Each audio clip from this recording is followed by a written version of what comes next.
All right. I'm Dana Shade. I'm the Director of Adult Education at Monmouth County Vocational School District. So I'm not like naturally a presenter, so sorry. I don't have any PowerPoints or Canva like the last lady's cool thing. I'm just gonna just talk a little bit about what we do, and hopefully these are some ideas you do in your county as well. So again, I'm in Monmouth County. And we serve the whole county. We provide career and technical education courses for high school students and adults. My role is more towards adult education. I have one high school program in my building, but my whole job really is adult ed. And part of the NJDOL grant is we're part of a consortium, part of Brookdale Community College. I'm not sure if Melissa is our lead director. I'm not sure if she's on here. But I see Cheyenne. Hi, Cheyenne. So we are one member of that consortium, and we, like the other partners, probably even here, you're probably familiar with the NJDOL. This is most of the people here are probably some way connected, where really the point of the money is to help people get jobs in the end. So before there was changes in the WIOA funding, WIOA the act that came out a few years back where it had to lead the ESL classes had to lead directly to employment. We used to just offer basic ESL classes in my county, and we have a huge, like most counties, a large ESL population, and we just basically, had just basic ESL classes, teach people 40 hours so they can earn a level of English. It didn't lead to anything after that. And then when the changes went through, because we're a career and technical education district and already offering a lot of in-demand, industry recognized programs, to align that to ESL students, those workforce needs that they have and that the community has, wasn't that hard over the past few years. I'll tell you how we've done it and how we've gotten better at it. So again, hopefully you could turnkey this into your county. So obviously, there's workforce shortages in all over New Jersey of skilled workers. There's a lot of, in-demand trades. So what we try to do is find the most in-demand trade to, this is to align with our ESL class. What's the most in-demand trade in the county? What's the relatively quickest way we can get somebody an industry recognized credential? And what do we have? What trade do we have the most connections, industry connections with our advisors? So we chose nursing and cosmetology. So the three programs that we have run through this program, through this ESL career pathway are the credentials of CNA, Certified Nursing Assistant, home health aide, so certified home health aide, and manicuring technician. Because those are three courses that are relatively like between 90 and 300 hours that you can get done, and you can learn the trade and get a job. So there's two ways that we ran this program. We used to do it, and there's pros and cons, and it depends on your county and your population. So what we used to do is have basically literally an ESL teacher in the room, and if it was the CNA class, the nursing teacher in the room. And the nursing teacher would be teaching the nurse aide class or home health aide, and the ESL teacher would be co-teaching and, providing worksheets, handouts, re-explaining. So it was like almost like a special education in-class support environment. It worked really well. Um, it took twice as long because everything the nursing aide teacher did, the ESL teacher had to maybe basically like reteach. And even though we were testing the students with the TABE and the different, pre-tests to see who's eligible to come into this program, they had to have some level of English. We found that like 30, 40 hours in, we just couldn't move forward because a lot of people just weren't getting the medical concepts, medical terminology. It just wasn't, it's hard when English is your first language, let alone when English is your second language, to learn medical terminology. So we changed the model so that now what we do is in the fall semester, we make it like a fall spring semester. In the fall semester, we recruit to the community. We use our different agency partners, different, you know, ways, but we recruit ESL students. You know, do you want to learn a language? Do you want to learn English? Not the language. Do you want to learn English, gain a credential, and get a job? So um, we'll start in the fall with like about 40 to 50 ESL students. And we test them. Then we separate them into the career track pathway that they want to go in. So this year we had CNA and manicuring.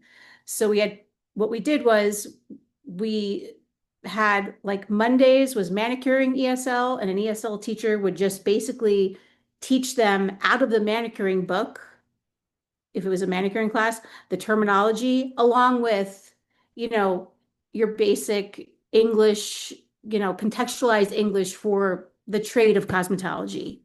Like what would you need to know to talk to a client, you know, communication in that specific trade.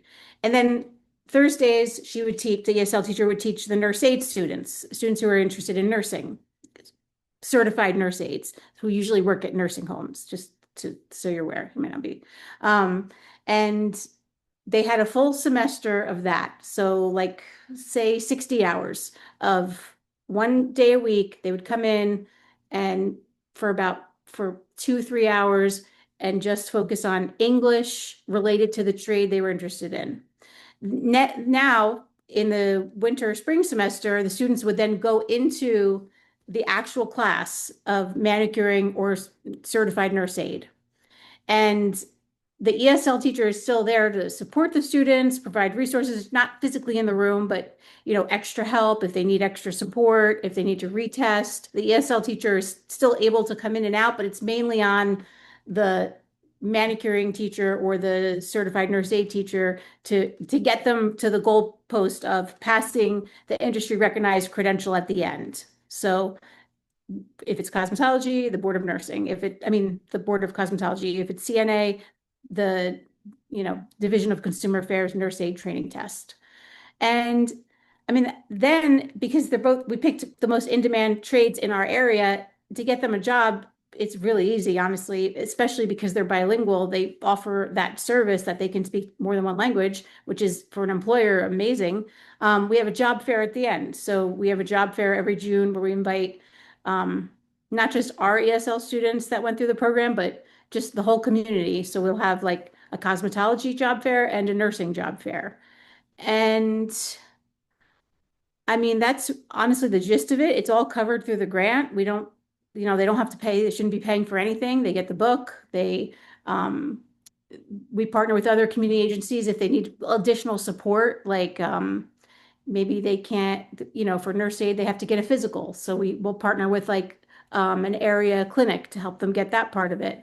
And we've tried other trades, like we used to do CDL because that's a big in-demand trade. But the problem is some of the credentials are more expensive, basically, to pay the teachers to pay, you know, they're longer. So the best way we've figured out how to do this is, okay, what are the quickest credentials that are in demand in the county that we're serving?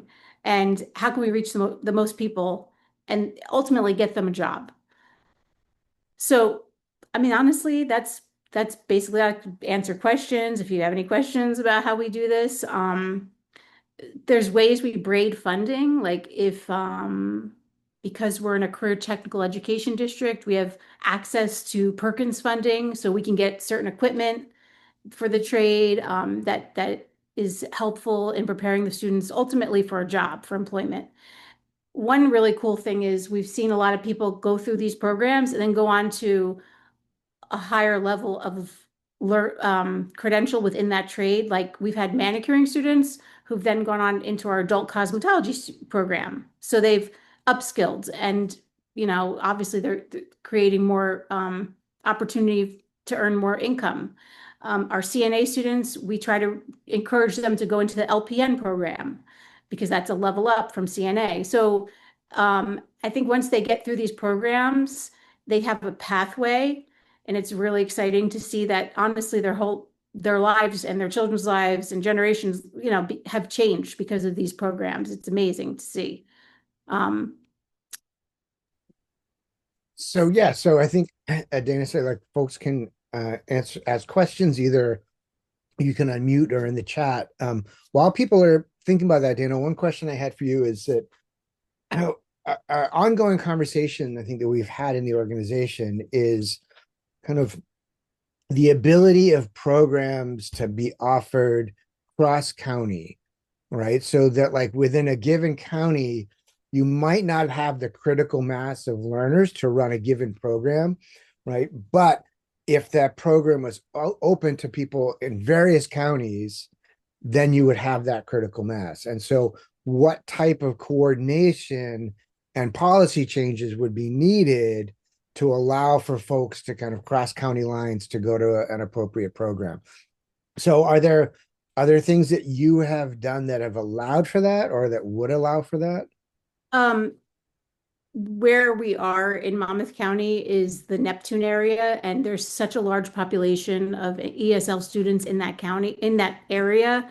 And we have access, and there's also access to bus lines and such. So we've never had a shortage of clients. Mhm. And the way New Jersey is, or if you obviously everybody lives in New Jersey, it's really hard to get from one county to Yeah, another on public transportation. yeah. So, and it's not that you have to live in Monmouth County to go through our ESL program. We don't really um, require that. Um,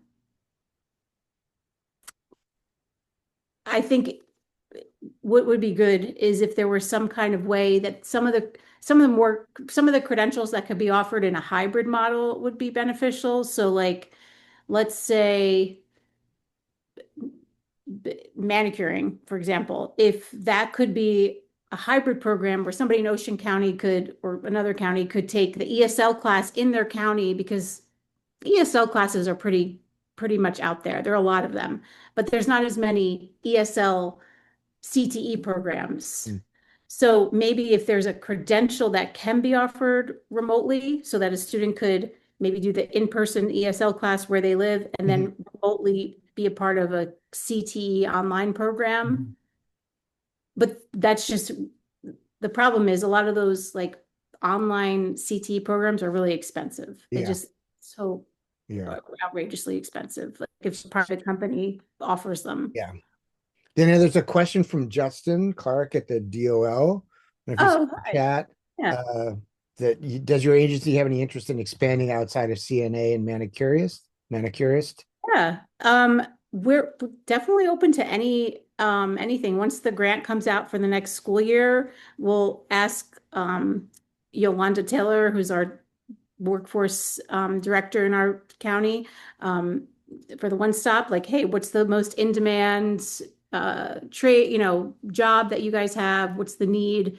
And we'll ask our employer partners, like what, honestly, nurse aide is the most in-demand credential that's quick, easy, concept, theoretically easy, meaning it's short, Mm. um, and it leads to a job. I mean, they get hired before they even finish the program. Mhm. So whatever else is needed, we'll definitely be happy to help. Obviously has to lead to an industry demand credential. So I think it's a great thing that every county has a career and technical education district, and they all have adult ed programs. So I mean, it could be beneficial to maybe get some, as a follow-up to this, maybe some um, statewide connection to the other county districts to see how we can offer some kind of consistent statewide service like this. So without the licensure, that means no ESL for influencers, that you actually need to have like a industry related job. Exactly. It has to actually lead to a industry recognized credential. Yes. So Most important. Lynn wanted to know if there's a minimum kind of pre-tested level for ESL, or are they like mixed level classes? Yes. So we usually, sorry, my stove is, I'll be right back. I'm Okay. sorry. Hopefully she comes right back. And Oh boy. Oh, good. yeah, like, All right. usually Okay. usually people are We're like, oh, it's good. my dog, but my stove is We're beeping. good. Like, all We're right, so good. yeah, so So, Lynn's question was okay. about the pre-test level for inclusion Yes, in the program. we found that obviously it can't be the very top of the tape score because they have nowhere to go. They have to grow somewhere. They have to go up somehow. They have to earn that level. And so they can't be, I want to say it's a six. It can't be a six, and they can't be a one or a two. This kind of like a between a a 3 to 4 level is what we found is helpful. Also, um, sometimes it depends also on their education from their home country. Like, did they, because some people can be really, proficient in English, but they didn't get past second grade or third grade. So having to then take, at the end, there's these state industry recognized licensure exams that are not in our control. So like we'll send them to, you know, the state board to take the manicuring test, and there's very little kind of handholding or compassion, honestly, once they leave us of, okay, well, do you know the answer or not type of thing. Like, so we want we don't want anyone to set up anyone to fail because this is a lot of time. It's like, they spend 60 hours with us for just, physically getting to us one day a week for a couple hours to learn English, and then coming back in the winter, spring time frame for either the 90-hour CNA class, the 80-hour or 76-hour home health aide class, or the manicuring class is 300 hours. What? So, yeah, so to become a manicurist in New Jersey, it's 300 hours. That's like 5 times the CN the all right. Yeah. Okay. So I know it's pretty funny.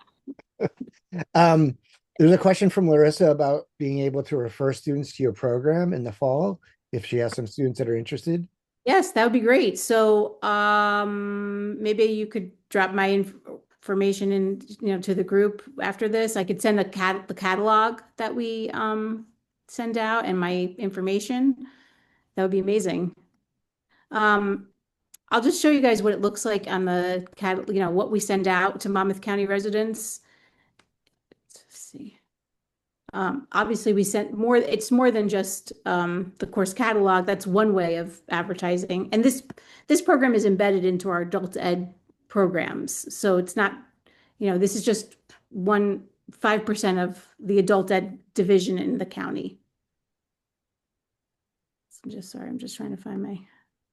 Tonight I'm just going to be lying in bed thinking about 300 hours for manicurist and And 90 hours for 90 nursing. hours for nurse's aide. I'm like, what is this, like the Middle Ages? And it's going to be like, I'm a manicurist and a dentist. I can do it all. Can do it all. All right, so let me just share my screen.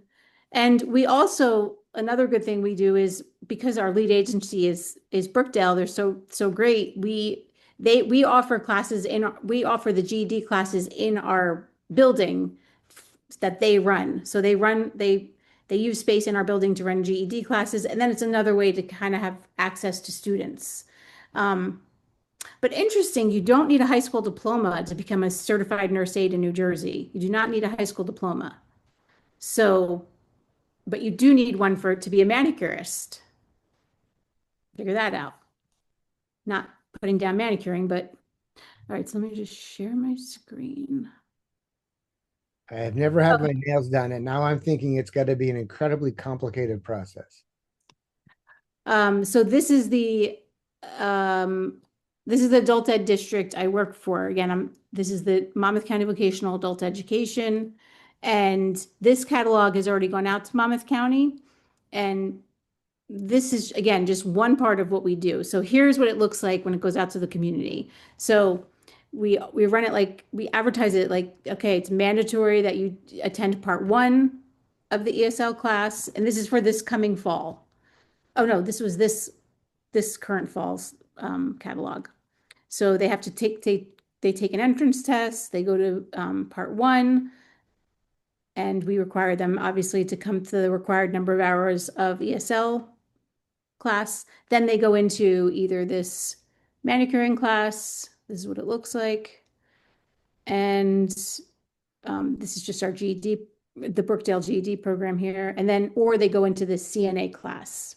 And we do have to say to people before they get, basically before they, we don't want to waste anybody's time or money to come through the door without, they have to have a tax ID or social security number in order to take the licensure tests for manicuring or CNA.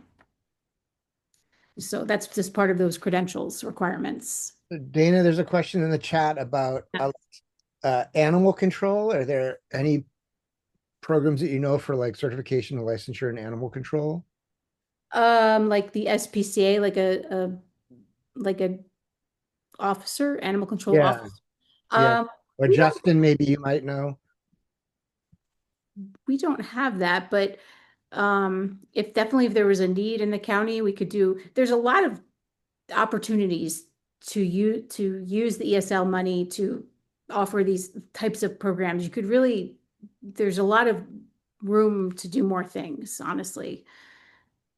Maria asks about an AI certification. Maria, I think you just need to ask AI and it'll generate a certification for They'll you. just make you one. Yeah, I'll just make you one. So for those of you that need the certificate, I just dropped the link in for the PD certificate. Any other questions, thoughts for Dana? I have a question.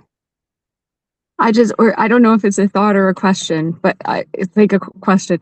I had some students in my level 2, ESOL level 2 course a couple of semesters ago who were recruited into a program like this. Is not the same program, but a similar program. And they were recruited in the beginning of the semester. So they had to leave my class in the beginning of the semester to take this program. And then when they got into the program, they got the kind of specialized ESL training for the CNA program.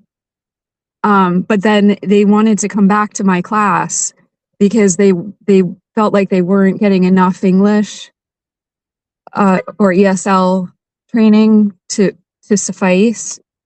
And then I couldn't take them back into my class because they were in that program. Yeah. And then we have level 1, level 2, and then GED, but then they were like directed into another program and not toward the GED. So I just was asking, like, you were saying you like restructured your ESL to work a little bit better with getting the students through the program. And I just was wondering if you had thoughts about like whether the ESL was that you're offering is enough, and what happens in your county as far as like are they able to take other ESL classes, or like once they become employed, does that block them from further ESL instruction? Well, we've definitely had people that have applied for both classes. Like they've done, maybe they weren't successful in one of them and they've tried to, come back and tried a different class or, but for the ESL part of it, for sure, you're definitely, it's not the same experience as if they were in your class for a semester learning ESL. Like, Mhm.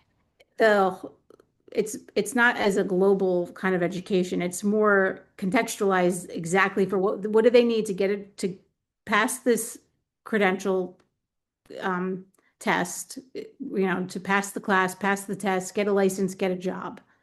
It's really, really you're that way. Industry recognized, what verbiage will they need to speak on the job? How can they talk, customer service? It is really is geared specifically to what they need to pass the test and get a job. So, It- so being in your program and having it attached to like direct employment, does that limit their other ESL class, like the ability to enroll in other ESL classes? And what happens if they don't pass the test at the end? I don't know the answer to that question, that first question, honestly. Probably the Department of Labor would answer that. We've never had anybody that, if they weren't, they try to take two credentials. I don't know that you can. I think once you go through the ESL program, gain a level, take a class, an IUT class, get a job, you're exited from the program. And there's such a wait Right, list of people to be in our classes that we don't like say, okay, come back for round two. We want to give everybody an opportunity. right. If somebody is not successful, they just try again. We just Okay, have them try again for sure. Yeah, there's always room to try again. I was just going to jump in and say that from the DOL as well with Cheyenne and Justin. So, and we do have a general list. We can get it out to you if need be. I think Justin had to drop off for a second, I believe, but he's I'm here, John. Oh, there you go. All Yeah, right. I'm here. I just responded to Maria if you with an email. If anyone else needs, I'm gonna drop my email contact into the chat room. If you want the updated or current version of industry recognized credentials, we're at 27. So always know that list is not cemented. It's not set in stone. So if one grantee last year did what is it? Serving out alcohol. The I can't remember the name or whatever. But I'm sorry. Serve Safe was Serve Yeah, Safe. it was in reference to SurfSafe. I don't have my list in front of me. I'll get it. But if you have an idea for a pilot of IET, the list currently can be expanded as long as you go through the process of submitting it and then some other things, documentation. But 9 times out of 10, if it's submitted and everything of that nature for a pilot, mostly time OEL will grant it based on the final recommendation of the state director. So yes. I'll drop my email in the chat. If you're interested in that list, I can share it or get it to people. Thanks. So Justin or Jonathan, can you email that to me and then I can also send it out to the conference registrants? Perfect. Gotcha. All right, thanks. No And I problem. might be able to add some light into what happened. We were running our classes, and it just happened that it was the same schedule of our classes that the program that the students were being offered to the nursing program. And so by the time they wanted to come back, they couldn't because, of course, too many classes had passed already. But they are welcome to come and take the class again if they need to, which in most cases, let's be realistic, they need to continue working on improving their English. And so that's always an option for students. Okay. But you have to take into consideration too that there are some programs, actually all of us have very limited spacing. So as Dana was saying, sometimes we want to give a chance to others. It's not our case in your community because we just fill the classes up until there is no more space. But you have both things. But scheduling was the issue here more than anything. Okay. thank you. So I'm looking at the time. Thanks, Dana. Thanks everybody for sharing the questions and the information. Any last thoughts? Okay, so I'll be sending out this information to everybody. The link for the PD certificate is in the chat. And thanks everybody for coming. And Dana, thanks for sharing your Thank you, experience. Kirk. Thank you so much. Thank you, everybody.